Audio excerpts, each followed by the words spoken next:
Has Diana's common touch, he really does.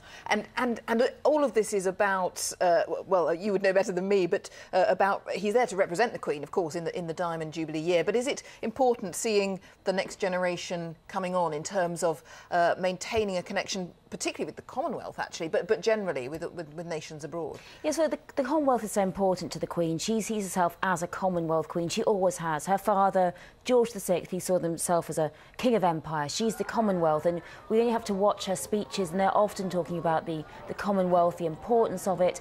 And it's a big thing because, you know, a lot of the Commonwealth are beginning to rumble, beginning to talk about moving away, and it's very interesting. The question is how much they will move away when Charles becomes king, because a lot of them feel a great affection for the Queen herself. Will they still feel the same when Charles becomes king? And of course, Harry's next stop is Jamaica, where the Prime Minister, Portia Simpson-Miller, has suggested that they're going to move away from the Commonwealth. She likes the Queen, but no longer feels the need to be in the Commonwealth. So Harry's on a big...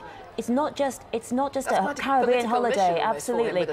Harry is on a big PR mission to keep the Commonwealth together. I mean, it's terribly important what he's doing. So he really has been trusted with a big job, and I think he's pulling it off brilliantly. And it's interesting because it is that his generation, isn't it, that I guess is doing this, because it was interesting when I was in Canada following the Duke and Duchess of Cambridge, and every Republican you met were actually quite dispirited that they were there, because they said, we thought we were doing quite well with our Republican cause, and then these two come along who are so likeable and so photogenic, they are not helping our case at all. And I suppose you might say the same now about Prince Harry. Well, there's nothing like a royal visit to kind of cement us back into patriotism, and that's why the Queen herself she's been our most travelled monarch. She has travelled so much and so extensively, and now her family are, and here's Harry now whizzing, and it's pretty much a whistle-stop tour. He's working hard. I mean, there's a lot of travel for him, and I think it shows us as well, you know, I mean, often in the British history, the person meant to be king doesn't become king, someone else does.